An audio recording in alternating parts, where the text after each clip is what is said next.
معزز سامعین حضرات، السلام علیکم ورحمۃ اللہ وبرکاتہ۔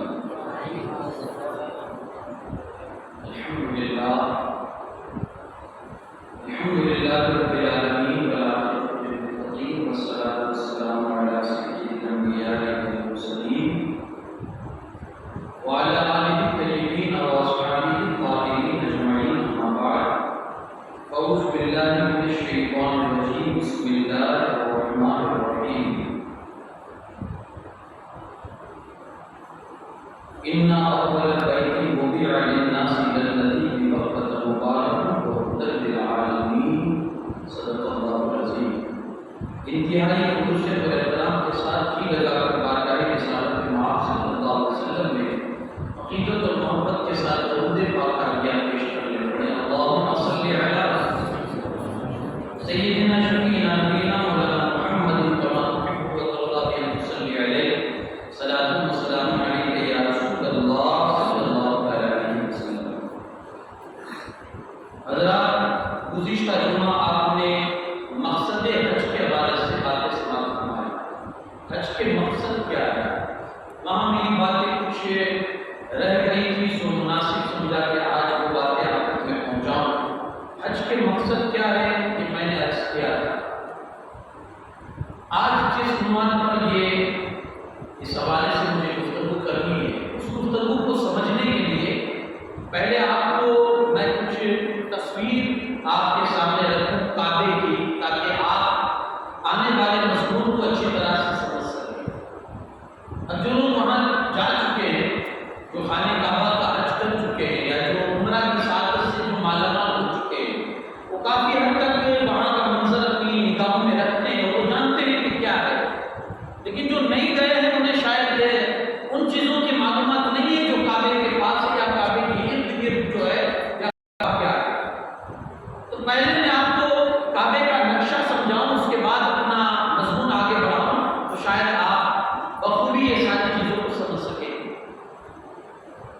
میں نے آیت کریمہ پڑھی آپ کے سامنے کہ اللہ کا پہلا وہ گھر جو اللہ پاک نے عبادت کے لیے، بندوں کی عبادت کے لیے جو بنایا،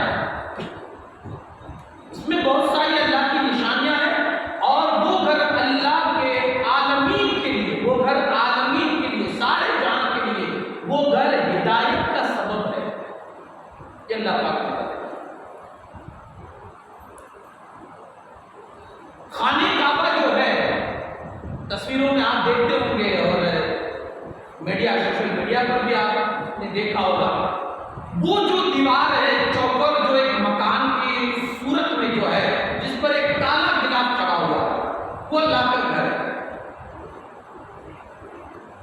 آدم علیہ السلام کی پیدائش سے 2000 سال پہلے اللہ پاک نے فرشتوں کے ذریعے سے زمین پر یہ مکان بنایا، یہ گھر بنایا۔ آدم کی پیدائش سے 2000 سال پہلے، اور جو اس وقت وہ خانہ کعبہ جو بنا ہوا ہے، یہ بیت المعمور کے بالکل سیدھ میں ہے، بالکل سیدھے نیچے۔ یعنی کعبے کی چھت پر اگر آپ کی نظروں میں طاقت ہے، اگر آپ کی آنکھوں میں طاقت ہے، تو کعبے کی چھت سے اگر آپ کھڑے ہو کر اوپر دیکھیں تو بیت المعمور یہ ایک گھر ہے، جیسے ہمارے لیے کعبہ ہے، ایسے فرشتوں کے لیے بیت المعمور ہے آسمان، وہ اس کا طواف کرتے ہیں، جیسے ہم کعبے کا طواف کرتے ہیں، فرشتے بیت المعمور کا طواف کرتے ہیں۔ تو اللہ پاک نے بیت المعمور کے بالکل مقابل میں نیچے سیدھے اللہ پاک نے کعبے کو بنایا۔ فرشتے اس کی زیارت کرتے تھے، اس کا طواف کرتے تھے، زمین پر رہنے والے فرشتے۔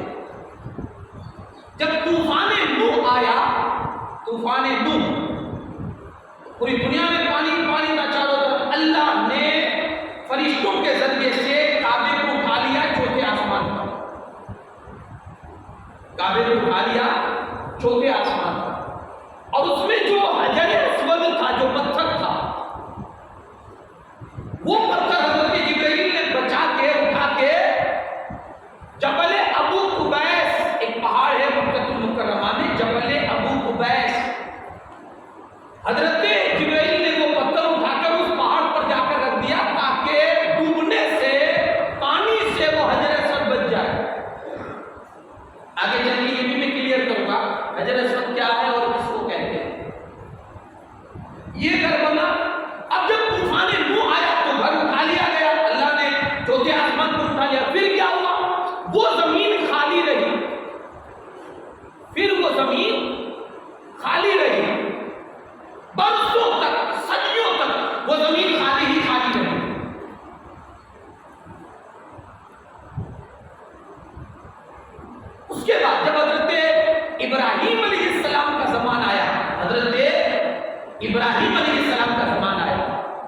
ان کے حضرت نوح علیہ السلام کے زمانے کے بعد جب طوفان آیا اس کے بعد برسوں تک وہ زمین خالی رہی.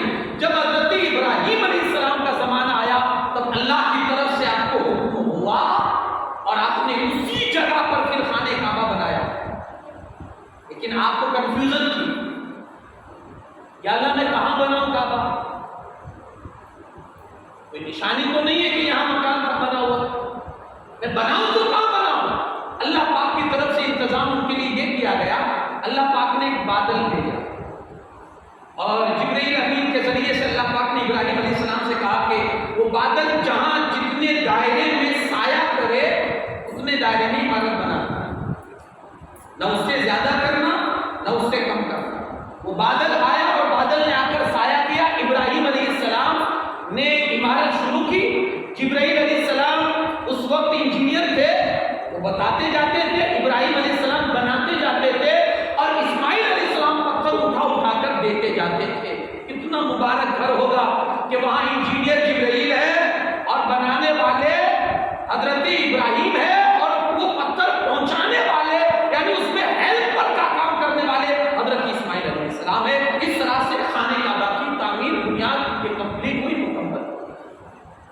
اس کے بعد پھر زمانہ بیتتا گیا، خانہ کعبہ گرا، پھر کسی نے بنایا، پھر گرایا، پھر بنایا. یہ ہوتا رہا کئی زمانوں میں. یہ اتہاس ہے، آپ شوق رکھتے ہیں تو آپ اسے پڑھیے. چونکہ مجھے مختصر بتانا ہے اس لیے میں آگے گزر رہا ہوں. یہ خانہ کعبہ اللہ کا گھر ہے جو ابراہیم علیہ السلام یعنی قریب کا زمانہ اگر دیکھیں گے ابراہیم علیہ السلام کے ہاتھوں بنا اللہ کا گھر. اب اس میں اس کے آس پاس میں کچھ ایسی چیزیں ہیں، اس کا بھی میں آپ کو نقشہ کھینچوں. اس میں ایک پتھر ہے جس کو حجر اسود کہتے ہیں. پہلے بہت خوبصورت تھا، سفید تھا، جس کو ہم چومتے ہیں، سفید تھا. حدیث میں ہے کہ بعد میں کالا ہو گیا. کالا کیوں ہوا؟ کہا لوگوں کے گناہ چوس چوس کر یہ کالا ہوا. آپ جب چوستے، آپ جب اسے چومتے ہو تو آپ کے گناہ کھینچ لیتا ہے، اس میں تاثیر ہے. پہلے سفید تھا پھر کالا ہو گیا، گناہوں کو چوستے چوستے. یہ پتھر جنت سے اتارا گیا اور اس کا چومنا رسول اللہ کی سنت ہے. لیکن یہ ایک بات کلیئر کر دوں، ہمارے مذہب نے ہمیں ہمیشہ پتھروں سے دور رکھا ہے. پتھر نہ آپ کو نقصان پہنچا سکتا ہے نہ آپ کو فائدہ پہنچا سکتا ہے. نقصان کا مطلب یہ نہیں کہ آپ اٹھا کر مار دو کسی کو، پودے کو نقصان تو پہنچائے گا، وہ پتھر نے نہیں، مارنے والے نے پہنچایا. پتھر نقصان نہیں پہنچا سکتا. بہت سارے لوگ اس غلط فہمی میں بھی ہوتے ہیں، فلاں پتھر انگوٹھی میں بنا کر پہن لو تو نصیب بدل جائے گا، مقدر سمجھ جائے گا، یہ ہو جائے گا. پتھر میں یہ طاقت نہیں ہے. وہ ذات صرف خدا کی ہے جو نصیب بناتی ہے. یہی تو وجہ ہے کہ جب حضرت عمر فاروق اعظم اس حجر اسود کے سامنے گئے تو جانتے ہو اس سے کیا کہا حضرت عمر فاروق نے؟ جنتی پتھر ہے، جنت سے آیا. ارے بھائی ہمارے یہاں لوگوں کی عقیدت کا حال یہ ہے کہ کعبے کے خلاف اگر کوئی کہے کہ یہ کعبے کے خلاف ہے تو لوگ چوم چاٹ کے اس کو چھوڑتے نہیں ہے جب تک چومنے کا موقع نہ مل جائے. پھر بعد میں اگر سے پتا چلے کہ بھیا چوری کر کے وہاں سے لائے. ہماری عقیدت ہے. ارے بہت سارے لوگوں کو یہ بھی دیکھا ہے وہ کعبے کے اندر جو غلاف ہے نا، جو غلاف کالا جو کعبے پر چڑھا ہوا اس کے دھاگے بھی چور کے لاتے ہیں، کاٹ کاٹ کے. کسی طرح سے برکت، بھائی چوری میں برکت نہیں ہوتی. بھائی چوری میں بھی برکت ہو. حجر اسود سے کھل کر حضرت عمر فاروق اعظم نے کہا تھا، اے حجر اسود تو پتھر ہے، تو پتھر ہے. میں جانتا ہوں کہ نہ تو مجھے نقصان دے سکتا ہے نہ تو مجھے فائدہ پہنچا سکتا ہے، لیکن پھر بھی تجھے چوموں گا. اس لیے نہیں کہ تو جنت سے آیا ہے، اس لیے چوموں گا کہ میرے مصطفیٰ نے تجھے چوما، میرے آقا نے تجھے چوما، اس لیے چوموں گا. ہم تو صرف اپنے رسول کی ادا کو دیکھتے ہیں، انہوں نے کیا ہم بھی کریں. اب تو کہاں سے آیا اس سے ہمیں مطلب نہیں، تو مجھے کیا پہنچا سکتا ہے اس سے بھی ہمیں مطلب نہیں. بس میرے مصطفیٰ نے مجھے چنا ہے.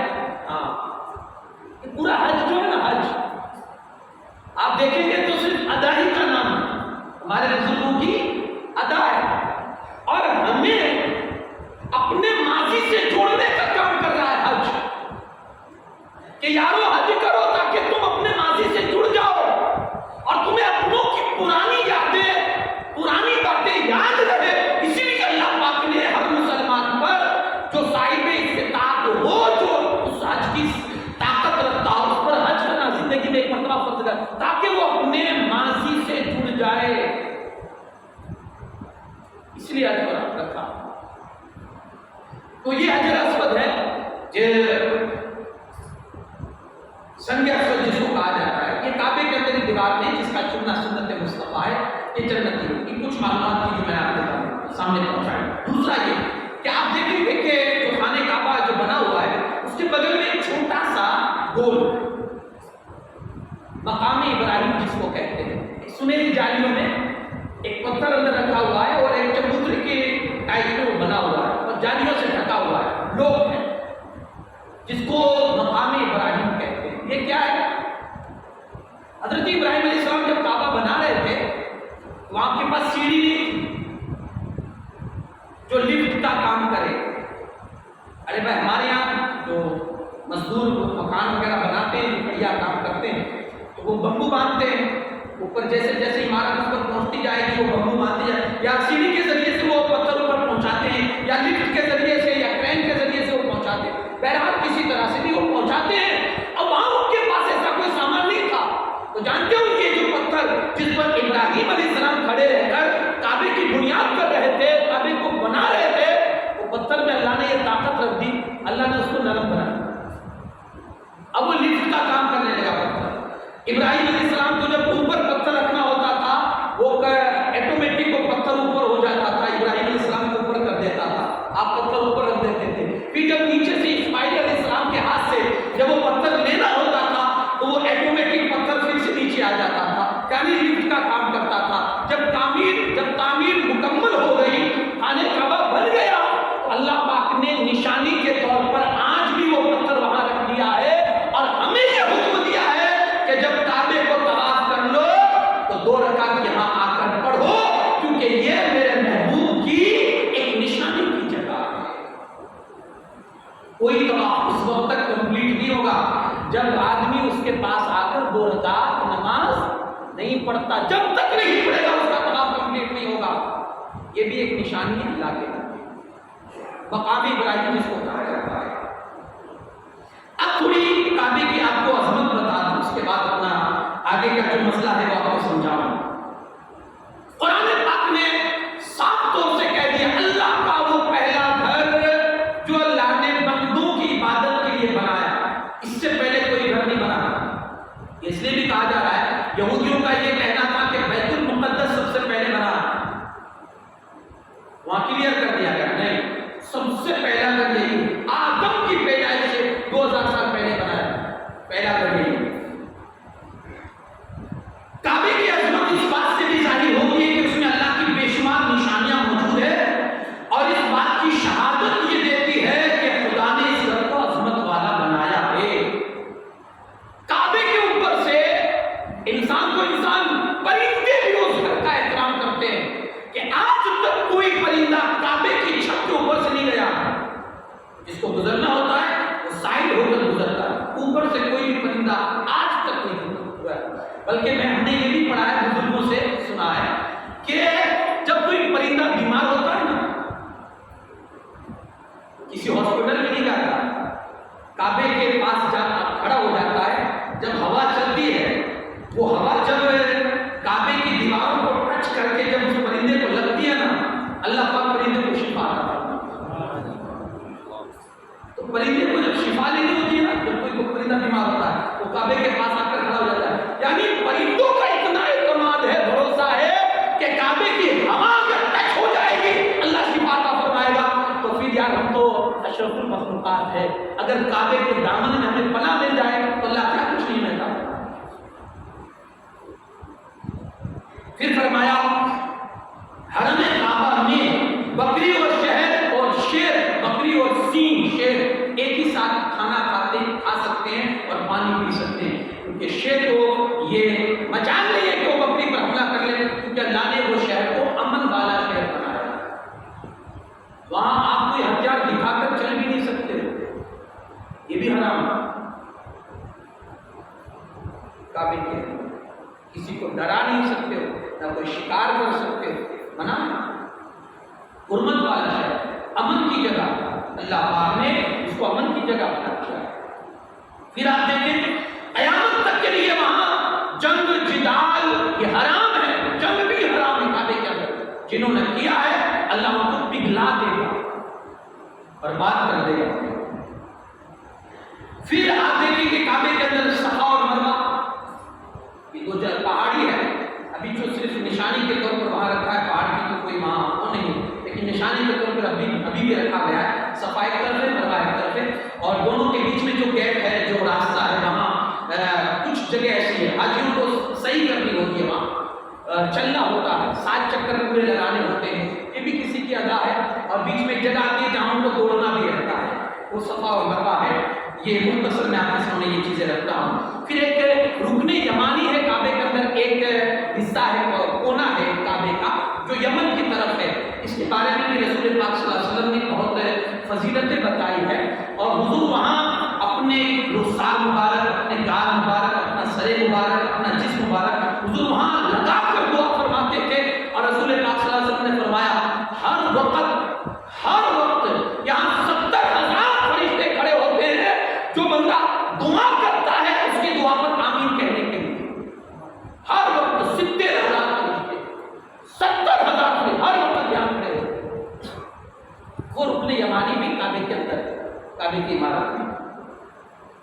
پھر عرفات مینا کا جو میدان ہے وہ بھی ہم کی جگہ ہے، اللہ پاک نے بنائی ہے، جہاں حاجی لوگ جاتے ہیں، ہم تو صرف زیارت کے لیے جاتے ہیں، لیکن حاجی لوگوں کو وہاں سے ایک بڑا رکن حج کا عرفات کے میدان میں وہ کرنا ہوتا ہے۔ آب زمزم ہے جو ایک پانی ہے، ایک نبیوں کے پیر کا دھواں جس کو آپ کہہ لیجیے، وہ بھی وہی ہے، اور جس کو آج پوری دنیا پیتی ہے۔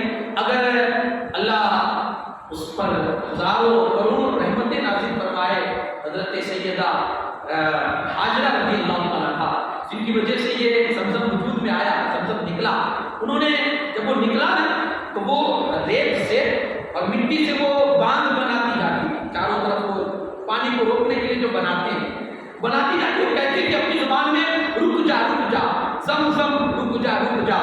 حدیث پاک میں آیا اگر وہ ماں نہ روکتی نا یہ پانی پوری دنیا میں پھیل جاتا، پوری دنیا کو سیراب، انہوں نے روک دیا، لیکن آج پوری دنیا کو سیراب بھی کرتا ہے، عمرہ کرنے والے، حج کرنے والے جاتے ہیں، لاتے ہیں۔ آج کوئی گھر شاید ایسا نہیں ہوگا جس میں زمزم نہ رکھا ہوگا، بہترین پانی ہے۔ میرے مصطفیٰ کریم صلی اللہ علیہ وسلم فرماتے ہیں کہ جو جس نیت سے پیے گا اللہ پاک اس کو وہ فائدہ عطا فرمائے گا، جس نیت سے پیے گا۔ پھر اس کے اندر ایک حتیم ہے، حتیم کیا ہے؟ آپ نے دیکھا ہوگا کعبے کی عمارت ہے، اس کے پاس ایک چھوٹا سا ایسے راؤنڈ شیپ میں ترکون مطلب انداز میں ایک دیوار بنی ہوئی ہے، دیوار بنی ہوئی ایسے ترکون شیپ میں، وہ کعبے ہی کا حصہ ہے۔ حضرت عائشہ صدیقہ رضی اللہ تعالیٰ عنہا نے ایک مرتبہ حضور علیہ السلام کی بارگاہ میں کیا، اس کا مجھے کعبے کے اندر جا کر نماز پڑھنی، اندر جا کر حضور نے ان کا ہاتھ پکڑا، اور جو حتیم کا حصہ ہے وہاں حضور نے لا کر ان کو کھڑا کر دیا، کہا عائشہ یہی پڑھ لے، یہ کعبے ہی کا حصہ ہے، تیری قوم کے پاس روپیے ختم ہو گئے تھے تو انہوں نے اتنا حصہ باہر کر دیا، اب اگر یہاں کوئی 2 رکعت نماز پڑھتا ہے تو گویا اس نے کعبے کے اندر نماز پڑھی، کعبے ہی کا حصہ ہے۔ آپ دیکھتے ہوں گے ہجوم ہوتا ہے لوگوں کا وہاں نماز پڑھنے کے لیے، اندر 2 رکعت جس کو نصیب ہو جائے تو حتیم ہے۔ پھر ایک نظام رحمت ہے، یہ پر نالا ہے، جھرنا جس کو کہتے ہیں، جب بارش ہوتی ہے تو کعبے کی چھت پر جو پانی جمع ہوتا ہے تو جہاں سے پانی نیچے گرتا ہے اس کو کہتے ہیں نظام رحمت۔ ہاں وہ بھی بڑی مبارک جگہ ہے، کوئی اگر اس کے پیچھے دعا اللہ سے مانگتا ہے، کوئی دعا ایسی نہیں ہوتی جو رد ہوتی ہے، اللہ ہر دعا کو قبول فرما لیتا ہے، وہ نظام رحمت ہے، وہ جھرنا ہے، پر نالا ہے۔ پھر ملتزم حدیث میں ہے، بندہ وہاں کوئی ایسی دعا مانگتا ہے اللہ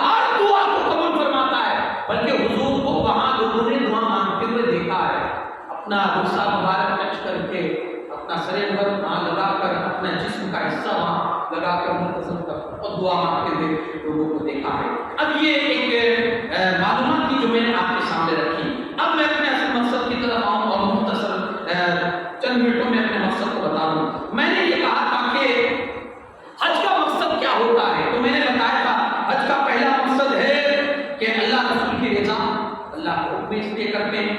دوسرا مقصد میں نے بتایا تھا عالمی اجتماع، ایک ہوتا ہے اللہ پاک یہ دکھانا چاہتا ہے اپنے بندوں کے ذریعے سے ایک عالمی اجتماع۔ تیسرا مقصد ہے کہ اللہ یہ بتانا چاہتا ہے کہ میرے ہر بندے برابر ہے، اس لیے وہ وہاں بندوں کو لے جا کر ایک ہی صف میں ایک ہی لباس میں سب کو اللہ کھڑا کر دیتا ہے۔ وہاں بادشاہ بھی ہوتا ہے، رعایا بھی ہوتی ہے، امیر بھی ہوتا ہے، غریب بھی ہوتا ہے، کمپنیاں چلانے والا بھی ہوتا ہے اور لاری چلانے والا بھی ہوتا ہے، مزدوری کرنے والا بھی، یعنی اللہ سب کو ایک صف میں کھڑا کر کے بتاتا ہے میرا ہر بندہ برابر ہے۔ حج کا ایک مقصد یہ بھی ہے۔ چوتھا حج کا مقصد یہ ہے کہ ہم کو اللہ ہمارے ماضی سے جوڑنا چاہتا ہے۔ بندے اپنا ماضی یاد رکھنا، ماضی مت۔ آپ دیکھیں گے پورے حج کا جائزہ لیں، ہم ملت ابراہیم سے ہیں، کس سے ہیں؟ ابراہیم علیہ السلام کی ملت پر ہے، ان کے دین، ان کی ملت پر ہے۔ اب آپ دیکھیں ہم کو کیسے ماضی سے جوڑا جا رہا ہے۔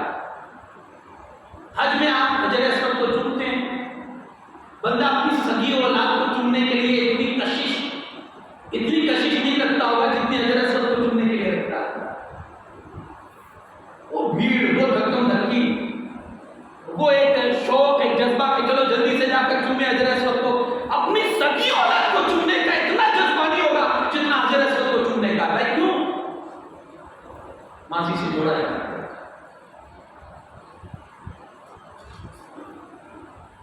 مقام ابراہیم کے پاس نماز طواف کر لیا، اب اگر محبت کی ریت سمجھتے ہو تو اس وقت تک تمہارا طواف قبول نہیں ہوگا جب تک تمہاری پیشانی وہاں نہ آئے جہاں ہمارے محبوب کے قدم ہوئے ہیں۔ ابراہیم نے جہاں قدم رکھے پہلے وہاں پیشانی ٹکاؤ تو تمہارا طواف اللہ کی بارگاہ میں قابل قبول ہوگا۔ ماضی سے جوڑا جا رہا ہے۔ اسی طرح سے آپ دیکھیں گے اسلام نے پتھروں سے ہٹایا ہے، دور کیا ہے، پتھر توڑے ہیں، مگر یہاں حجر اسود بھی پتھر ہے اور مقام ابراہیم بھی پتھر ہے، دونوں پتھر ہے۔ یہاں اسلام ہی پتھر کے قریب کر رہا ہے۔ پہلے جب کعبہ جب فتح ہوا، مکہ جب فتح ہوا، جانتے رسول اللہ نے سب سے پہلا کام کیا کیا؟ کعبے کے اندر گئے، جتنے بت رکھے تھے مولا علی کو اپنے کندھے مبارک پر بٹھا کر حضور نے توڑوایا سب جتنے پتھر تھے اور کعبے کو پتھروں سے پاک کروایا۔ اسلام اپنے ماننے والوں کو پتھروں سے دور کرتا ہے اور یہاں خود ہی پتھر کے قریب کر رہا ہے۔ کیوں؟ اپنے پرانے کی یاد سے یہ جڑ جائے، اپنے ماضی سے جڑ جائے، اس لیے۔ اور یہاں یہ بتایا جا رہا ہے کہ قریب کیا جا رہا ہے اس لیے کہ یہ ایسے پتھر ہیں جس پر کسی محبوب کے قدم لگے ہیں اور کسی محبوب کے ہونٹ لگے ہیں، اس لیے قریب کیا جا رہا ہے۔ پھر آپ دیکھیں گے زمزم کا پانی، دنیا میں جتنے بھی کنویں ہیں وہ کسی بھی کیسے بھی ہو، اس کا جاری کرنے والا کوئی بھی ہو، جاری تو اللہ ہی نے کیا، زمزم کو بھی اللہ ہی نے جاری کیا، لیکن آپ دیکھیں گے کہ پوری دنیا کا پانی ہم کو بیٹھ کر پینے کا حکم ہے۔ ایک دنیا کا ایسا کنواں ہے جس کا پانی ہم کو کھڑے ہو کر پینے کا حکم ہے۔ بھائی کیوں؟ سب کو اللہ ہی نے جاری کیا ہے، زمزم کو بھی اللہ نے۔ ہمارے گاؤں میں اگر کنواں ہے، ہمارے گاؤں میں اگر بور ہے، وہ بھی اللہ ہی کے حکم سے جاری ہوا ہے، اور زمزم بھی تو ہم اس کو بیٹھ کر پیتے ہیں، زمزم کو کھڑے ہو کر۔ ایسا کیوں؟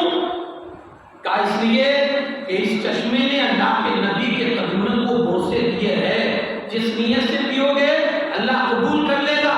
سارے پانی کھڑے ہو کر آپ نہیں پی سکتے ہو، کیوں؟ اس لیے کہ اللہ پاک نے جو شریر کے اندر نالیاں بنائی ہے، بہت نالیاں ایسی بنائی ہے کہ اگر اس میں پانی جائے گا تو تمہیں نقصان پہنچائے گا۔ کھڑے ہو کر پیو گے تو ساری نالیوں میں پانی چلا جائے گا اور یہ تمہارے شریر کے لیے نقصان کارک ہوگا۔ اس لیے حکم دیا بیٹھ جاؤ تاکہ جس نالی میں پانی جانا چاہیے وہی جائے۔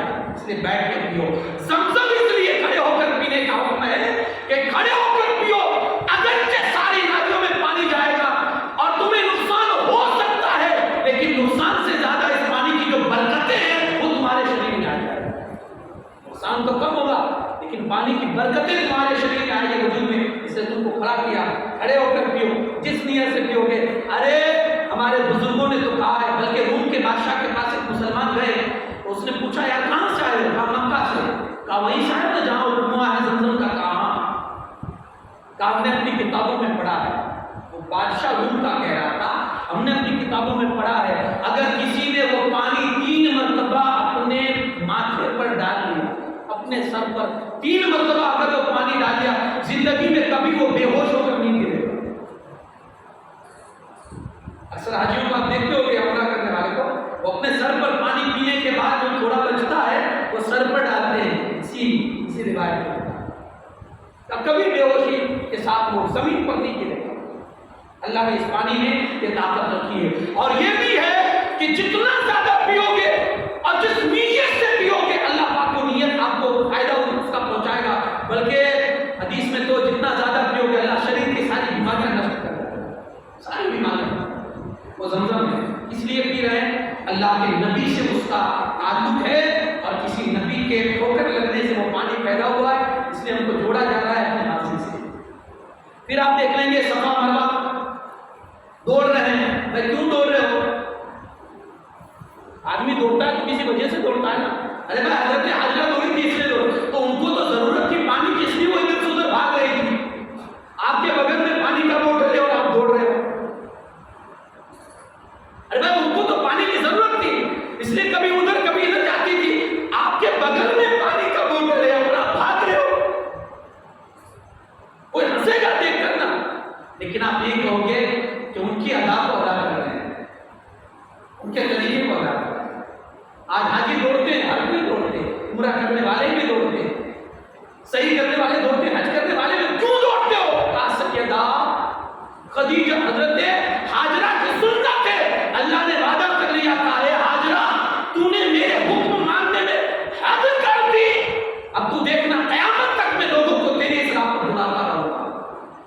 نبی بھی دوڑیں گے، ولی بھی دوڑیں گے، قیامت تک لوگ دوڑتے رہیں گے، یہاں تک کہ لوگوں نے دیکھا نبیوں کے نبی کو بھی ہم نے دوڑتے ہوئے دیکھا ہے۔ کس کی ادا ہے؟ کہا یہ ماضی سے جوڑا جا رہا ہے، یہ ماضی سے جوڑا جا رہا ہے۔ پھر آپ دیکھیں گے کہ حضرت لوگ کنکر مارتے ہیں شیطان کو، تو بھائی ابراہیم علیہ السلام کو تو شیطان دکھا تھا، اس لیے انہوں نے مارا تھا۔ آپ نے کبھی دیکھا شیطان کو؟ روزانہ کتنی کنکریاں آپ جا کر مارتے ہو، کوئی تو جوتے مارتا ہے، اپنے وہ پیاس نکالتا ہے، غصہ نکالتا ہے، حالانکہ طریقہ غلط ہے، یہ جیسا حکم ہے اس طرح سے مارنا چاہیے۔ تو کوئی کنکری مارا، بھائی کیوں مار رہے ہو؟ آپ کو تو شیطان نظر نہیں آتا، ابراہیم علیہ السلام کو تو دکھاتا ہے اس لیے مار رہے نا۔ آپ کہو گے ابراہیم نے ماری تھی نا، اب ان کی سنت ادا کر رہے ہیں۔ بہت سے لوگ اعتراض کرتے ہیں بھائی انگوٹھوں کو کیوں چومتے ہو نام محمد پر؟ تو آپ دلیل میں کیا کہو گے؟ آدم علیہ السلام نے چومے تھے اس لیے چومتے ہیں۔ بھائی آدم کو انگوٹھوں میں نور مصطفیٰ دکھا تھا، آدم کو انگوٹھوں میں رسول اللہ کا نور دکھا تھا، اس لیے انہوں نے چوما تھا۔ آپ کو تو نہیں دکھ رہا، آپ کیوں چوم رہے ہو؟ اگر کوئی ایسا سرفرا آپ کے سامنے سرفرا اعتراض کرے تو اس کو آپ جواب کیا دو گے؟ تو پھر وہاں کنکری کیوں مارتے ہو بھائی؟ آپ کو بھی تو شیطان نہیں دکھتا، وہاں تو کھمبے کھڑے ہیں صرف پتھروں کے، آپ کیوں مانتے ہو؟ تو پھر آپ اس کو یہ جواب دو جیسے تم وہ کرتے ہو نا، جیسے تم وہ کرتے ہو کسی کی سنت ادا، کہ اگر کنکری نہیں مارو گے تو تمہارا حج کمپلیٹ نہیں ہوگا، تو تم مارتی ہو، بھلے تم کو شیطان نظر نہیں آتا، تو ہم بھی کسی کی ادا پر ادا کر رہے ہیں، کسی کی سنت ادا کر رہے ہیں، اگرچہ نظر نہیں آتا لیکن اپنے باپ آدم کی سنت تو ادا ہو جائے گی، اور جو فضیلت ہے، جو ثواب ہے، وہ ثواب بھی ہمیں نصیب ہو جائے گا جب جب نام مصطفیٰ آئے گا۔ چومیں گے، ہمارا ایمان ہے، عقیدہ ہے، اللہ ہماری آنکھوں کی روشنی کو زیادہ کرے گا، اس لیے وہاں بھی ایک ادا ہے اور ماضی سے جوڑا جا رہا ہے۔ اگرچہ شیطان نظر نہیں آتا لیکن پتھر مارتے ہیں، اگرچہ ہمیں وہاں حضرت حاجرہ نے جو کچھ بھی کیا ہے آج ہمارے پاس وہ چیزیں نہیں ہیں لیکن پھر بھی کرتے ہیں۔ کیوں کرتے ہیں؟ کیونکہ ہمیں ہمارے ماضی سے جوڑا جاتا ہے۔ حج کا ایک مقصد یہ بھی ہے کہ ہمیں ہمارے ماضی سے جوڑ دیا جائے۔ پورا حج آپ دیکھیں گے صرف نبیوں کی اور ہمارے بزرگوں کی، ہمارے اسلاف کی ایک ادا ہے جس کو اللہ نے قیامت تک کے لیے اپنے بندوں میں باقی اور یہ باقی رہے گی. حج بھی کریں, اللہ پاک نے اس میں بے شمار برکتیں رکھی ہے. اللہ کریم ہر مسلمان کو اس دیار کی حاضری بھی نصیب فرمائے, اور جو لوگ اس سال گئے ہیں اللہ ان کے حج کو مبرور حج بنائے, ان کا حج قبول فرمائے اور ان کے سفر کو اللہ آسان فرمائے. کہنے سننے سے زیادہ